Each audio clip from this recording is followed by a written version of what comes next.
Hi everyone. We continue our episode number 5 today, and uh, we're talking about Muhammad, the Prophet.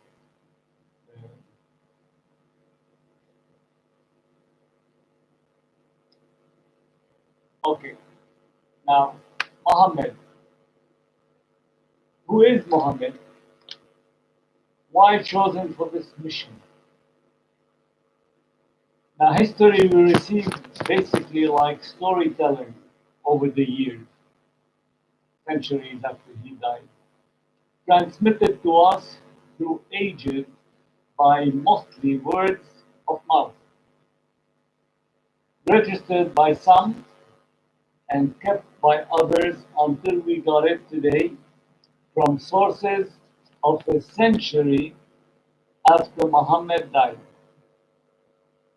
But his biography and deeds were on every tongue and mind in his lifetime and after he died. You know, people love to talk about it because he was a turning point in the area and to history and so on. After a long line of prophets, Muhammad, as the final messenger, came to transmit and preach God's words to mankind with the aim to warn them of the seriousness of existence of God Allah, which means this is to be taken seriously, that there is a God created for this universe.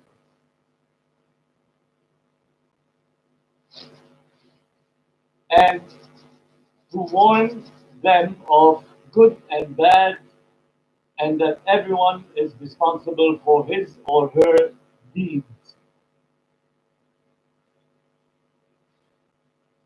Responsible for their deeds in the day of judgment, of course, and maybe in the course of life as well, in the eye of the law. It depends on the society uh, you're living in. Now, three basic duties would make a Muslim out of a person. These three duties are requested by Allah. First, to believe in Allah, in God, as the one and only creator. To believe, second, in the day after. And third, to commit oneself to do good deeds. Now, this is really Islam. This is the basic of the message of Islam. Believe in God as one and only creator, believe in the day after, the day of judgment, and do good deeds. That's it. More than that would come under the under the banner of believers, if you want, or devoted believers, and so on. We will be talking about that probably later on. Now, Muhammad, basically a shepherd, known in Mecca to be the honest. The honest. That was his attribute, known to be the honest. His reputation tempted a rich lady, a widow actually, of noble rank in Quraysh. Quraysh, that is the larger tribe of Mecca. Now, this lady asked him to marry her while working for her, which means she hired him first, and then she discovered how honest, how good, how etc. he is. So she asked him, or she, let's say, tempted him to marry her. Not tempted her, tempted him sexually or something like that, to have that idea. You know, like she wanted him to be her husband because he is so good, so honest, so etc. Now she was 40 at that time. He was 25. He was in his early manhood, in his early age. She was in, close to, you know, coming to her middle age. They had children together and they lived quite a good life for about 15, maybe 13 years, or no, for 15 or even more years, whatever. Now, at his 40, when he reached the age of 40, Archangel Gabriel revealed to him his message, which is the Quran. Okay? And was asked later on to spread the message in Mecca. Of course, he received the message, to deliver this message. So he was asked to spread the message, starting in, of course, in Mecca. This message was rejected totally by Meccan high class and close relative majority. Now, why? Because society in Quraysh was a business society. They were kind of, you know, a good number of merchants, of businessmen, of let's say, rich and so on.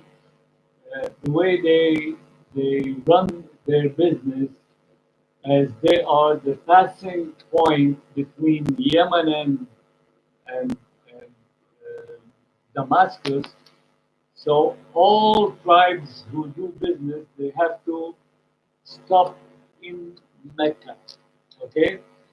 Now they are the host. Quraysh are the host in Mecca, so they have to, they have to be not just polite, diplomatic with those tribes and merchants acting in Mecca. So those merchants at the time, they used to worship, different gods,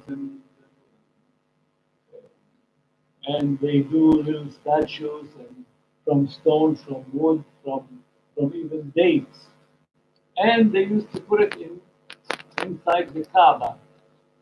The Kaaba is the holy place known today to be uh, haram. Now, every tribe, and there were 360 in that time, every tribe has its own statue, which is either wooden or stone or, as I said, dates. And sometimes when they are hungry, they take one statue of date and they eat it. Anyway, uh, so so his message was rejected by most of Quraysh. Okay, uh, only only few numbers of, let's say, middle class and lower class, the poor people, they accepted the message and they followed him because it gives them more confidence in something and so on. There were few actually, and a couple of family members, of course. Everybody knows his cousin, his wife, his daughters, and a couple of closest friends. Now, it was a hardship to him, but it hurt so good because Muhammad and his companion, they knew this is the right thing to do. They believed that they felt good about it, the right thing to do, because they will be paid off graciously, which is the compensation in the life after paradise and so on. Now, Muhammad and many of his numbered companions suffered really a lot by the Quraysh, right? Supported insult and torture. Now all this, why? Simply because they believe in one, while Quraysh, they knew and they believed in Allah per se, because it was known before, since the time of Abraham, and then um, by the Jews, and then the Christians, some who converted in that time. So Allah was really a God to them, except they associated with Allah little things just for business purpose to please the other tribes, as I said, and other businessmen. So Muhammad and his companions, they really suffered simply because they believe in one and only Creator, Allah. And they believe in the life after, and they want to be good, loving, caring, tolerant, honest, and faithful. As we said, the three basic elements or duties to be a Muslim. This is what Muhammad and, and his companion were committed to in the beginning. Now, to be good, I'm sorry, to be dedicated to his mission and to reach the public, reflect upon with definitely no coercion whatsoever. Which means his mission, Muhammad's mission, is to reach people and tell them about this message without any coercion, which means explain to them that there is a new message from God Creator, and so on. People might accept, people might not, but at least to spread the message so the message can reach them. But Meccan wouldn't allow Muhammad to do so. As we said, the only reason is because they believe in God, Creator, and so on. They rejected this message because it contradicts their business.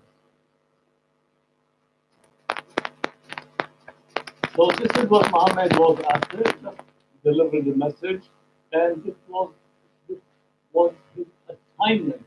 He was not given the chance in Mecca, but luckily found haven in Yathrib. He called after Medina or Medina. Yathrib is a couple of hundred kilometers to the north of Mecca. Over there, he found followers, people who believed in his message, and so on.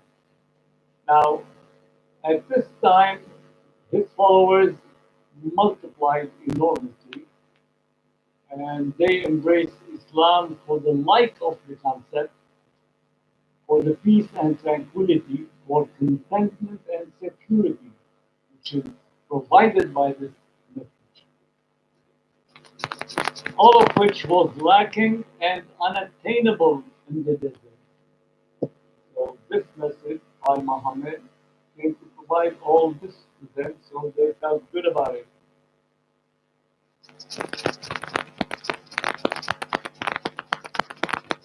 In the desert, there was tribal rule, and nothing is safe. You know, the life of tribes, they raid one another and so on, and they rob one another and stuff like that. Of course, there are some order, but tribal order, you know, which is something odd nevertheless. Muhammad brought an alternative. Worship one God, the Creator, the Sustainer, the All-Knowing, the Just, the Forgiving, the Merciful, the Compassionate, and the Dominant, instead of 360 figures of stone wood, and dates. As I said, when they are hungry, they can eat them. All right, so I stop here for now, and I appreciate your listening. See you tomorrow.